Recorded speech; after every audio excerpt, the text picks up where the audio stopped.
con el bloque siguiente, que tiene un hilo conductor común. El hilo conductor que une a las cuatro presentaciones es el tema de generación distribuida. Generación distribuida se vincula con la forma en que van a entrar las energías renovables, muchas de ellas que son de carácter discontinuo, a una red eléctrica que tenía un esquema jerárquico en la época tradicional, donde empezaba esa jerarquía desde el momento de la generación y terminaba en el consumo final. Con la generación distribuida se abre la posibilidad de que haya en múltiples lugares del territorio gente produciendo, vendiendo excedentes de su producción a la red, comprándole a la red en otros momentos del tiempo, ¿sí? Y para ello nosotros vamos a observar aquí un total de 4 presentaciones que cada una toca aspectos vinculados con lo anterior y yo creo que tiene un alto grado de complementariedad. Por un tema logístico me decían que la de Gustavo Gesualdo, Nicolás Eliachev y Pedro Dilela, que iba a ser la primera, la pasamos para el final, están ajustando el PowerPoint. Cambiamos, pero no importa. Tenemos el trabajo, los presento primero a ellos, Gustavo Gesualdo, aquí de la Facultad de Ciencias Económicas de la UBA, Nicolás Eliachev de la UBA y de UDESA, y Pedro Dilela de UBA y la Universidad Complutense de Madrid, que van a hablar de un ecosistema público-privado para la generación eléctrica distribuida. Es decir, los aspectos institucionales, legales, jurídicos, que hay que generar para ese flujo puedan transformar a la vez en aportantes a la red y en clientes de la red. El trabajo de Patricio Donato y Marco Funes, que son de CONICET y Universidad Nacional de Mar del Plata, se refiere a las redes eléctricas inteligentes como herramienta para la eficiencia energética, ¿sí? Parte de la historia de estas redes es que tienen que computar muy bien los flujos de ingreso y de salida de electricidad, para lo cual se requieren determinado tipo de medidores inteligentes que son bienes complementarios de estas redes. Y eso hace a la eficiencia energética del sistema, que además ofrece eficiencia que se derrama hacia otros aspectos. La posibilidad de no tener que dimensionar un sistema siempre sobre la base de la demanda máxima, sino de poder limar esos montículos que tendría la demanda eléctrica en el tiempo, por la posibilidad de entrar con energías que se producen en forma intermitente, como la solar, como la eólica, etcétera, en distintos momentos del tiempo. Después el trabajo el orden va a ser ese, van a empezar Patricio y Marcos, luego va a estar el trabajo de Sebastián González, que es hombre de la casa, de aquí de MESI, del Instituto Interdisciplinario de Economía Política de la UBA, y él va a hablar de... es complicadísimo el título de tu trabajo.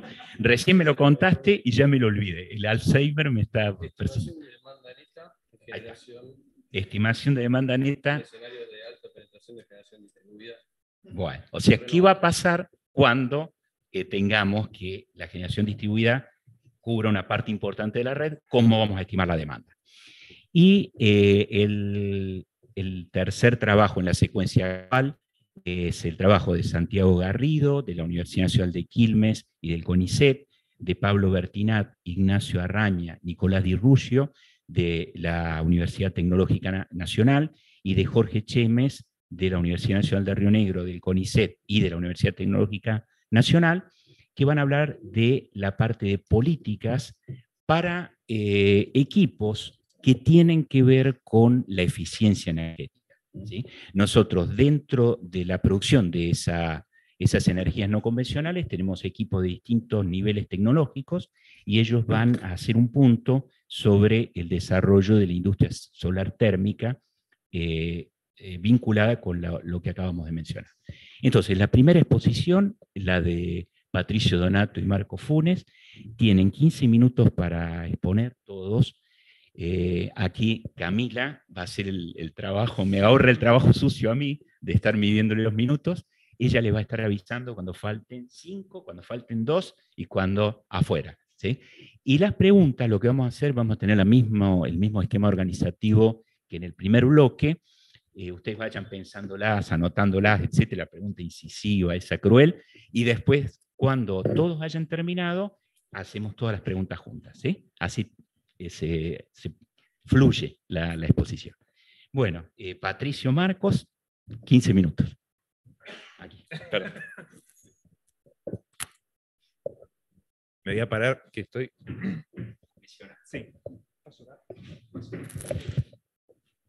No, así es un poco más cómodo para presentar. Bueno, buenos días a todos.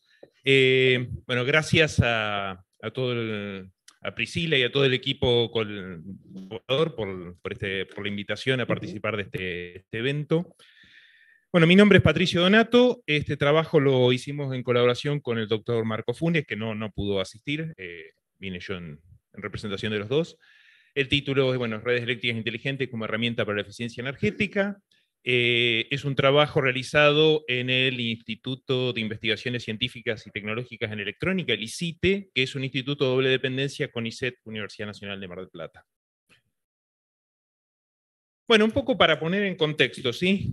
La idea de este trabajo, a diferencia por ahí de los que vimos antes, donde había todo un tema de procesamiento de datos, acá es presentarles más bien un concepto y la potencialidad que tiene. Bien, para empezar, vamos digamos, a ver desde qué punto arrancamos.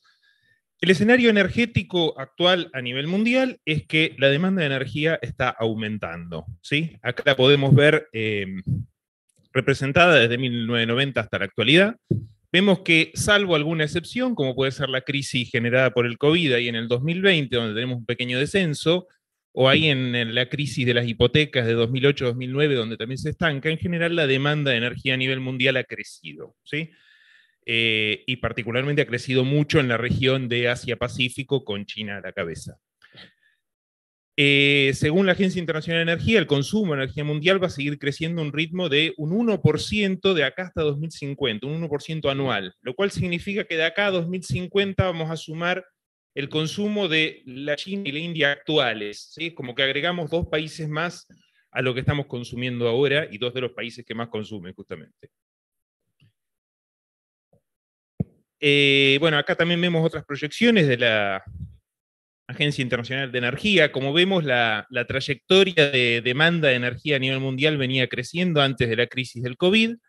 Obviamente, la crisis del COVID generó un bache ahí, pero lo que se visualiza es que se ha empezado a recuperar. Hay escenarios de recuperación rápida, lenta, estamos en algún punto intermedio, pero está claro que es... Mi nombre es Sebastián. ¿Sí? Bueno, se escucha bien, ¿no? Mi nombre es Sebastián y voy a estar presentando este trabajo, estimación de demanda neta en escenarios de alta penetración de generación distribuida renovable, específicamente paneles solares, es un trabalengua. Y este es un trabajo que está en proceso, son resultados preliminares, la idea es seguir trabajando y presentarlo como mi tesis de maestría. Entonces,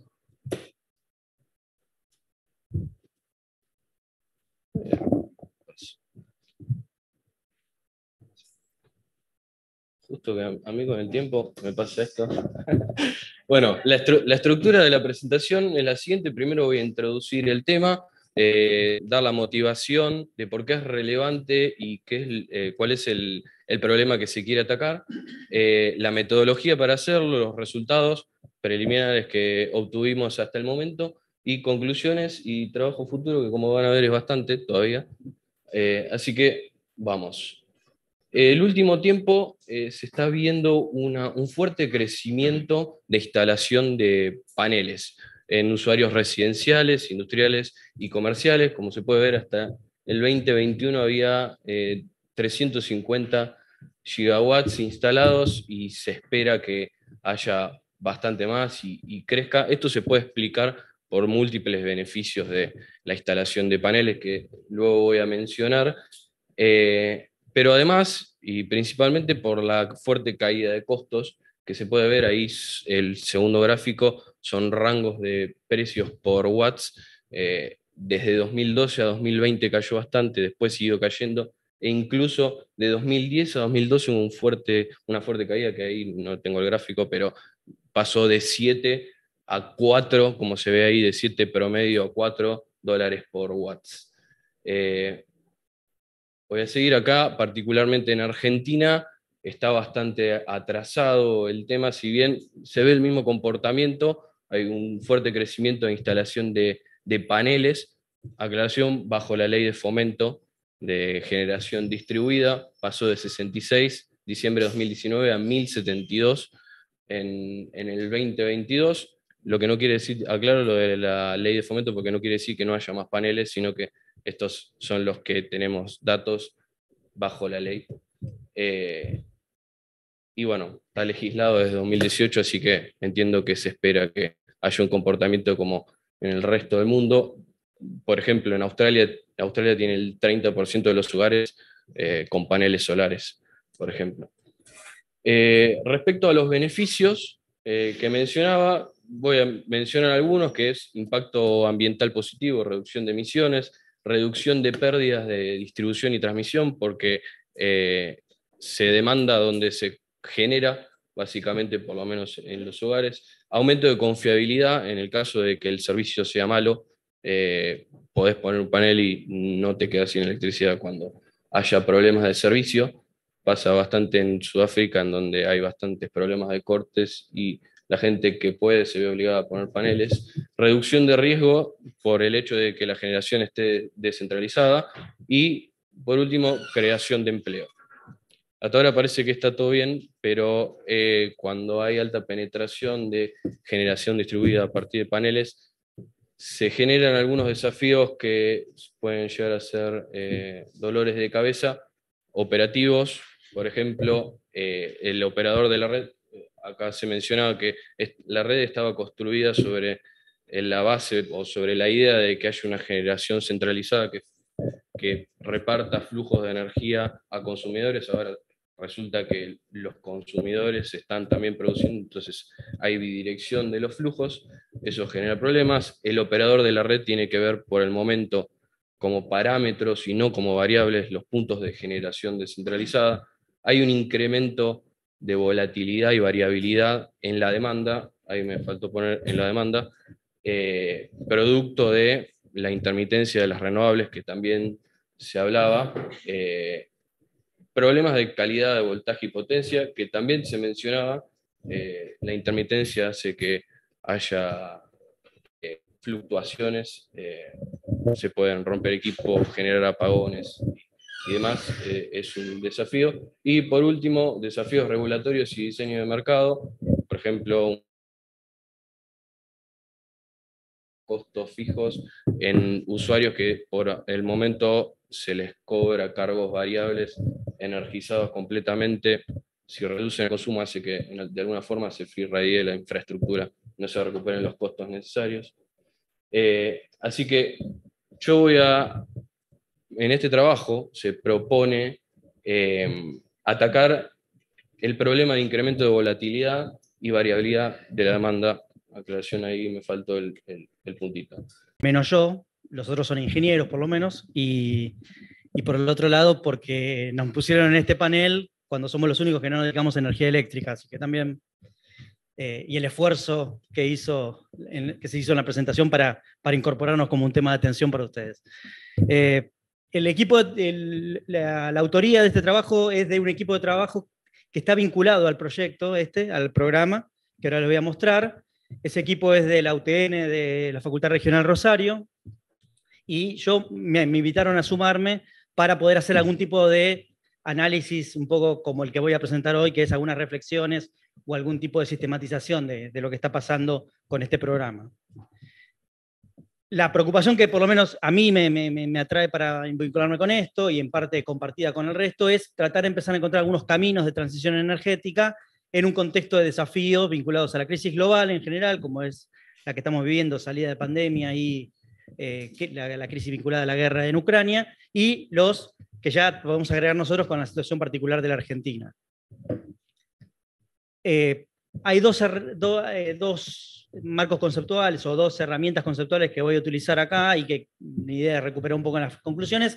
Uno es la perspectiva multinivel de los estudios de transiciones a la sustentabilidad, que realiza un análisis en 3 niveles de análisis que tiene que ver con nichos nichos de innovación, regímenes sociotécnicos y contexto sociotécnico.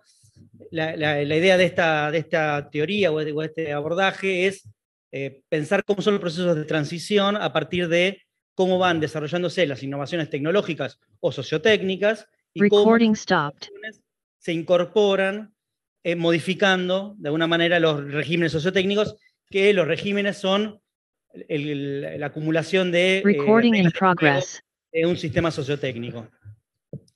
Y por el otro lado, para analizar las políticas públicas, como es el caso del PRODIST, que es este programa, utilizar el concepto de Amílcar Herrera de política explícita e implícita. Amílcar Herrera se dedicaba específicamente a la política científica, de que yo vengo en general, de los estudios sociales de la ciencia y la tecnología, pero la idea es poder verla cómo podían operar ese tipo de comprensión de las políticas explícitas e implícitas dentro de una política energética o ambiental en este caso. Puntualmente las políticas explícitas son las que son evidentemente, notoriamente, y se expresan como para buscar algún tipo de modificación y cambio, en el caso concreto de energía, promover la energía renovable, por ejemplo, y las implícitas son otras políticas de otros sectores, eventualmente, que operan para darle viabilidad, funcionamiento o no funcionamiento a las explícitas. Lo que ocurre en general es que tenemos pocas, aisladas, políticas explícitas orientadas a ciertas cosas y un cúmulo de políticas implícitas que lo que ponen generalmente son trabas, complicaciones, barreras, etc. A partir de esta idea, la idea es pensar, bueno, ¿cuáles serían las políticas explícitas de transición energética? Bueno, las políticas vinculadas a promoción de energías renovables, acá mencionaron la de generación distribuida, están también las que fueron la Renovar, la Mater, y en general todas estas tienen como elemento común una serie de incentivos, en general son incentivos de tipo económico, fiscales, impositivos, o eventualmente de mercado, a partir de licitaciones con precios diferenciados. Lo que vamos a ver ahora es una política que yo denomino que para nosotros es implícita, porque en realidad no es una política energética, estrictamente, y tampoco es una política ambiental o de cambio climático, sino que es una política productiva, que es el Programa de Desarrollo de la Industria Solar Térmica. Este programa se lanza el año pasado, en el 2022, pero tiene un recorrido previo al 2021, fue parte del Plan de Desarrollo Productivo Verde del Ministerio de Desarrollo Productivo, cuando todavía existía ese ministerio, y la idea era impulsar la fabricación local de termotanques solares. O sea, hablamos de solar térmica, principalmente el artefacto es el termotanque solar. En Argentina, el mercado de termotanques solares se puede clasificar en dos tipologías. Una es, quizá la más reconocida, la que más ven en los techos de las casas, que son las de tubo de vidrio vacío, que representan el 78% del mercado, y la otra es la de placa plana, que es la que está aquí a la derecha, que son el 22% del mercado.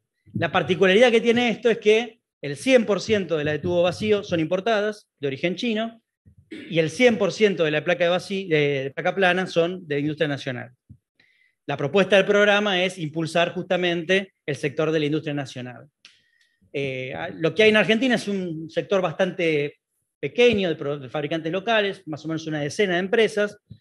Hoy se conformaron en una cámara. Están los que fabrican los paneles o los termotanques completos y los que producen algún equipo auxiliar vinculado con este sector. Está bastante distribuido a nivel nacional, a nivel territorial. Hay 2 empresas en la provincia de Buenos Aires y el resto son del interior del país.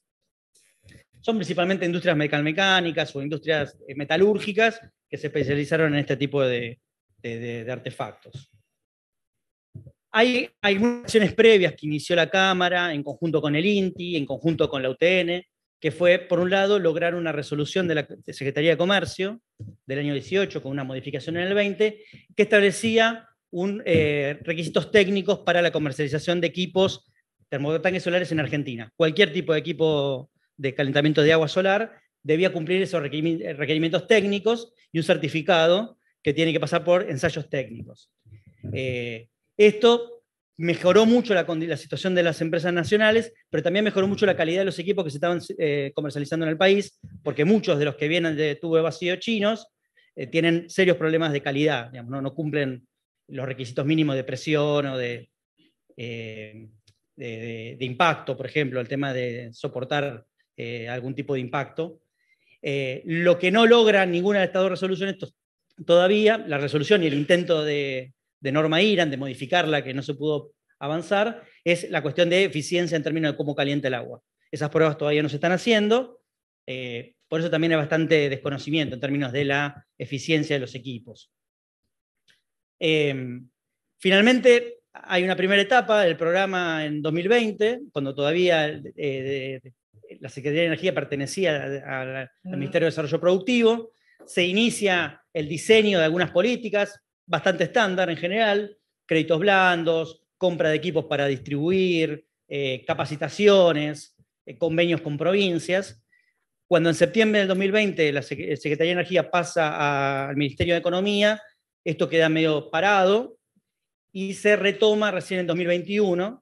La diferencia cuando se retoma es que se hace a partir de un convenio entre el Ministerio de Desarrollo Productivo y el Ministerio de Hábitat, y principalmente lo que tiene como atractivo es la incorporación de equipos de fabricación nacional o con los requerimientos técnicos de la fabricación nacional para el programa Casa Propia de Vivienda Social.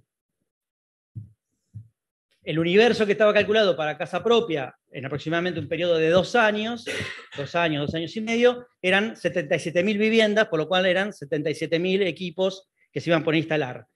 ¿Qué peso tiene esto en la industria, en el sector industrial que estaba interesado a beneficiar? Bueno, en realidad en 2019, el último año pre-pandemia, todas las empresas nacionales habían vendido 5.000 equipos. La demanda pública por Casa Propia representaba cerca de 30.000 por año. O sea, 6 veces más la demanda estable que ellos tenían para el mercado privado. Con lo cual, para las empresas era una gran oportunidad y generó un enorme desafío también para adaptarse, para mejorar la capacidad productiva, para cumplir con eso. El programa incorpora una serie de especificaciones técnicas, eso lo desarrolló el equipo de trabajo del PRODIST, que es de la gente de UTN y el INTI, una serie de exigencias que van a estar incorporadas en los pliegos de licitación. Lo más importante de los pliegos es que se piden colectores de placa plana. O sea, directamente se pide esto, se exige. El Estado Nacional, Casa Propia, financia la construcción de viviendas, las viviendas las construyen los institutos, licitan la construcción los institutos de vivienda provinciales, y en esos pliegos deben incorporar que lo que se va a pedir es uno termotanque de placa plana. Después hay una serie de especificaciones técnicas. La otra más importante es que deben tener certificación de Secretaría de Comercio, por lo tanto tienen que hacer ensayos técnicos, lo cual hizo que las industrias tuvieran que ponerse a tiro, ajustarse en términos técnicos para cumplir con la normativa y actualizarla. Año y medio de desarrollo del proyecto, algunos logros que destaca el programa, que destacan los integrantes del programa, en general tiene que ver con algún tipo de sustitución de importaciones dentro de la fabricación, porque incorporaron controladores electrónicos nacionales, antes eran importados. Hay 2 empresas que están fabricando los controladores electrónicos a nivel local. Hay fabricantes que eran importadores o ensambladores en Argentina, que empezaron a instalar línea de producción de termos de placa plana, para poder entrar en este mercado. La certificación de los equipos, con lo cual los equipos tienen un certificado de calidad y se asegura que los fabricantes nacionales tienen un umbral de calidad importante, y la dinámica asociativa dentro de los fabricantes, que inclusive llegaron a coordinar producción conjunta. Algunos se especializan en el tanque, los otros hacen el panel, el colector, y de esa manera poder ajustarse a la demanda. Lo que se empieza a ver en el año y medio también, y son parte de las quejas que yo recibo cada vez que nos reunimos con el equipo de trabajo, son las limitaciones del programa y los cuellos de botella, y en todo caso los desafíos a resolver. Por un lado, la institucionalización. El programa no tiene institucionalización, no existe, no aparece ningún tipo de espacio del organigrama del ministerio anterior o de la secretaría actual. Funciona como un convenio, como una consultoría que hace la UTN con el ministerio.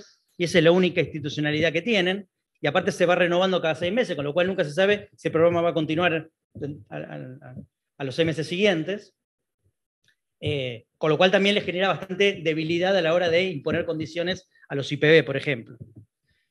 Hay un problema de capacidad productiva, las empresas son empresas pymes, son empresas que venían bastante golpeadas y de golpe encuentran una demanda que no logran poder responder, si bien todas destacan que aumentaron personal, aumentaron capacidad técnica.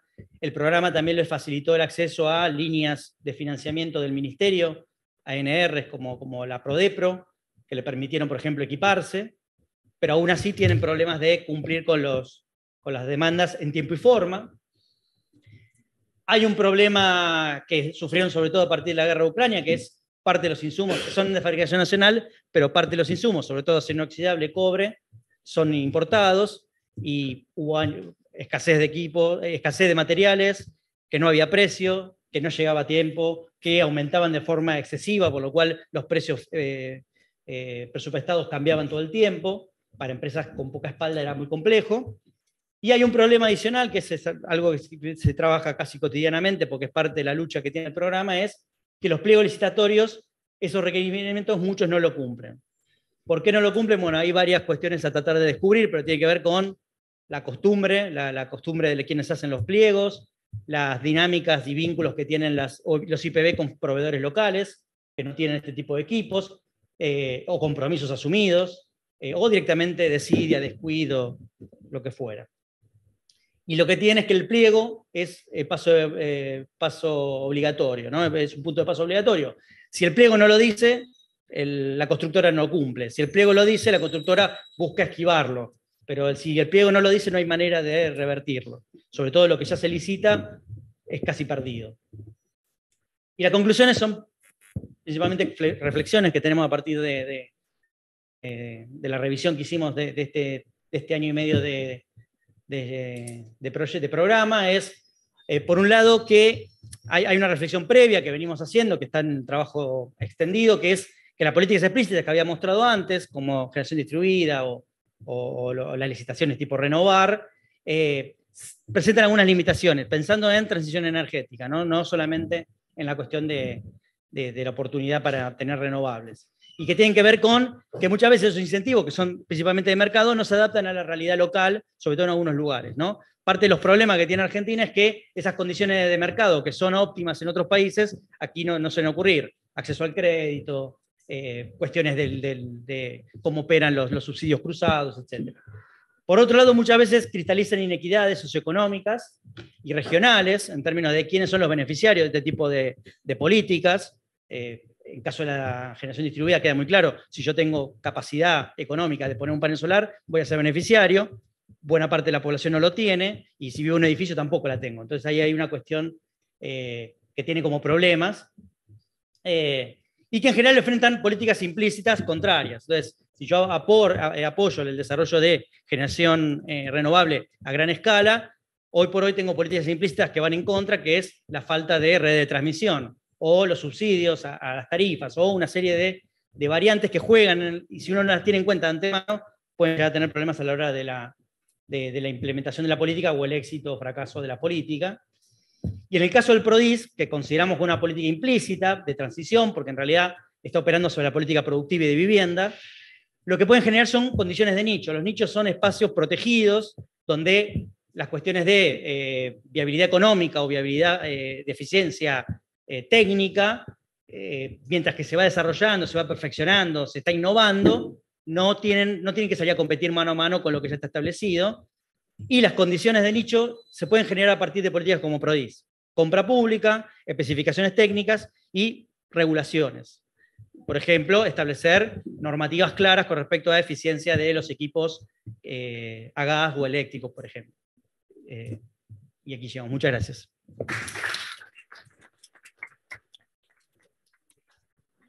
Muchas gracias, Santiago. A continuación, el trabajo titulado Hacia un ecosistema público-privado para la generación eléctrica distribuida, escrito por Gustavo Gesualdo, Nicolás Eliaschev y Pedro Dilela.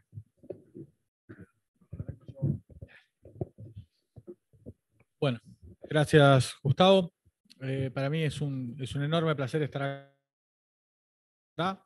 Ya hace 35 años empecé en la UBA como alumno en el colegio secundario, de ahí los conocí a ellos, así que ya son muchos años que uno está acá. Después 30 años hace que empecé en la facultad, 25 que me recibí, mucho tiempo trabajando en la función pública, ¿sí? 20 años trabajando en la función pública, de los cuales 15 años en particular los he dedicado a estar a cargo de áreas de gestión pública, ¿no? En la práctica cotidiana. Y ahí hablamos recién con Gustavo, porque ahí nos cruzamos en algún momento en uno de mis roles de vidas pasadas, ¿no? Yo estaba en ese momento de vicepresidente de Nación FJP, y estábamos viendo justamente desde el lado de la canalización del ahorro, del ahorro previsional, del sistema previsional, en cómo se podía ayudar a financiar el desarrollo de diferentes proyectos y demás, y ver cómo funcionaba el sistema y cuáles eran los incentivos y cómo se podía trabajar, la eficiencia del sistema, cómo estábamos ahí. Otro planeta, ¿no? Eso. Hablando de números redondos también, más o menos 15 años desde que eso ya no está, es otro paradigma, otro esquema, otro funcionamiento. Pero están los aprendizajes de eso. Y esto es un poco lo que nos motivó a trabajar en conjunto con Nicolás y con Pedro en este enfoque acá. Nosotros queremos ver justamente cómo trabajar para que justamente esto que mencionaba recién Patricio, ¿no? Hay un cambio de paradigma. Hay un cambio de paradigma con una evolución de la tecnología que nos lleva a que inevitablemente esto va a estar sucediendo, y en realidad en la práctica, y también lo mencionabas vos, Sebastián, ya está pasando, pero está pasando a una velocidad diferente de la que podría pasar. Y entonces, además de mirar todos los desafíos enormes que hay desde el punto de vista técnico de los modelos que se van a tener que ir desarrollando como para trabajar esta dinámica, lo que nosotros queremos agarrar y trabajar, y esto es lo que nos propusimos con Nicolás y con Pedro, es evaluar las políticas públicas y cuáles son esos factores determinantes que más influyen en la posibilidad de que se realicen las inversiones en estas smart grids, que son las que se necesitan para poder hacer todo esto. Y en particular ahí el enfoque que fuimos desarrollando tiene que ver con mirarlo bien a escala pequeña, mirarlo a escala municipal, donde hay un espacio para agarrar y mejorar, independientemente de los enormes desafíos que tiene a nivel regulatorio el nivel nacional, que esto lo sabemos y que lo va a barrer académicamente Nicolás. Aparte de experiencia en la práctica de